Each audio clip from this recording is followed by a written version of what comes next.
ถ้ำเทียนเดืองแดนสวรรค์ที่น่าเที่ยวของแขวงกวางบิงสาธารณรัฐสังคมนิยมเวียดนามในโอกาสที่คณะผู้แทนขั้นสูงของแขวงชนเขตได้เดินทางไปเยี่ยมยามและเฮ็ดเวียกอยู่แขวงกวางบิง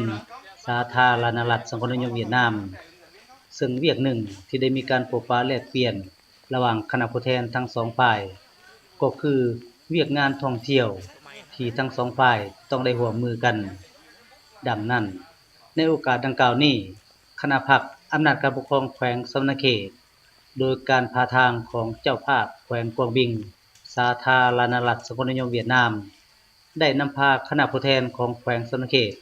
เดินทางไปเยี่ยมยามและเที่ยวชมสถานที่ท่องเที่ยวแห่งต่างๆโดยเริ่มจากการเที่ยวชมนครดงเฮยเบิ่งพื้นฐานโครงล่างและการพัฒนาของแขวงกวางบิงและที่พิเศษสุดคณะผู้แทนของแขวงสำนักเขตพวกเฮาแม้นได้มีโอกาสไปท่องเที่ยวและขึ้นไปเบิ่งถ้ำสวรรค์ซึ่งภาษาเวียดนามเพิ่นเอิ้นว่า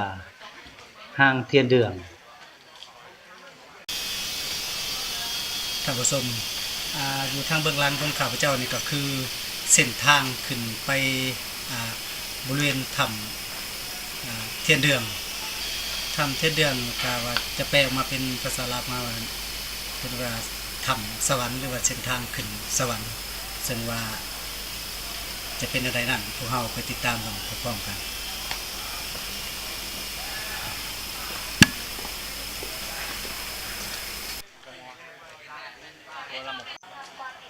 ถ้ำเทียนเดืองหรือว่าถ้ำสวรรค์แห่งนี้มีระยะทางห่างจากเทศบาลนครดงเฮยไปทางทิศตะวันตกเฉียงเหนือประมาณ60กิโลเมตรถูกค้นพบในปี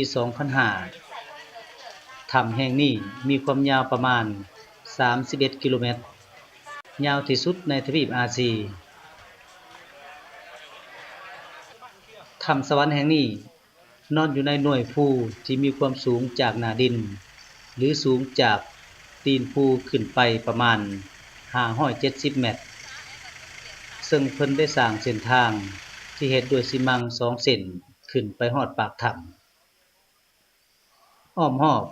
แม่นเต็มไปด้วยต้นไม้ใหญ่น้อยและพฤกษาศาสตร์นานาพันธุ์ที่มีความสุ่มเย็นและยังคงรักษาไว้ธรรมชาติแบบดั้งเดิม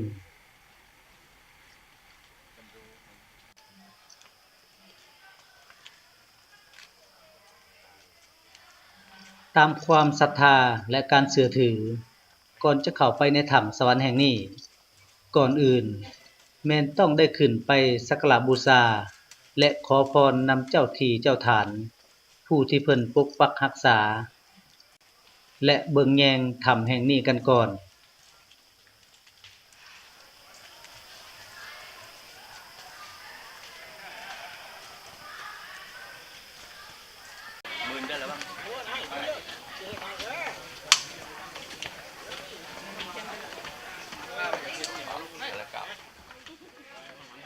บริเวณปากถ้ำหรือทางเข้าถ้ำสวรรค์แม่นเป็นลักษณะคือกับภูมนกลมกว้างประมาณ2เมตรพอดีหลุมโตลึกลงไปทางเบื้องลุ่มโดยมีขันไดไม้ย่างลงไป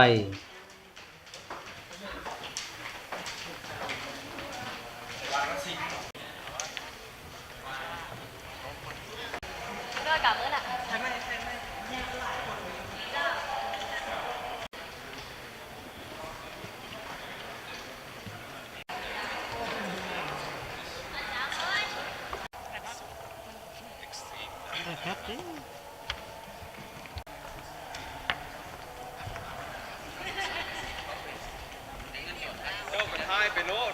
ก็อยู่ในเงินจะท้ายจะไปปิ้นออกนอกเลยไหมเขาไม่คิดพวกเขาหรอกเตียงอย่างจะท้ายเนาะอยู่ทางเบื้องในของถ้ำแม่นเป็นห้องขนาดใหญ่และถูกตกแต่งด้วยระบบไฟฟ้าเพื่อสร้างสีสันและสวยในการเบิ่งเห็นข้างในบ่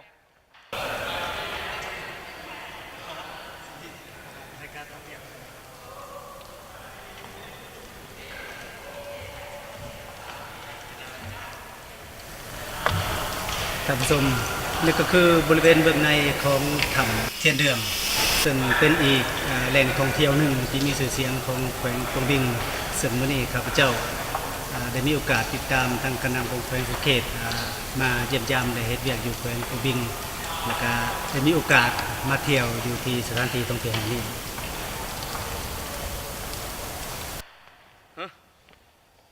มันไม่ยั้งอันนี้เนาะ เฮ็ดเอาบ่หรือว่าแนวใด นี่มันเฮ็ดเอาไปจักเลย ภายในถ้ำแห่งนี้แม้นจะประกอบไปด้วยพลานหินขนาดใหญ่น้อยหินงอกขึ้นมาที่มีรูปร่างลักษณะคล้ายคือหอเรือน โต๊ะตั้งและรูปสัตว์ประเภทต่างๆตามแบบฉบับของธรรมชาติได้เสกสรรปั้นแต่งขึ้นส่วนอยู่ทางเบื้องเทิงของถ้ำหรือเพดานถ้ำแม้นจะมีหินน้ำย่อยที่ผ่านการเวลาอย่างยาวนานย่อยจากเพดานถ้ำเป็นเส้นสายสั้นยาวและน้อยใหญ่ที่มีรูปร่างลักษณะแตกต่างกันไปบางอันยาวจากเพดานถ้ำจนเกือบถึงพื้นเบิ่งแล้วสวยงามเหมือนกับเป็นแดนสวรรค์เหมาะสมกับคำว่าถ้ำสวรรค์แท้ๆ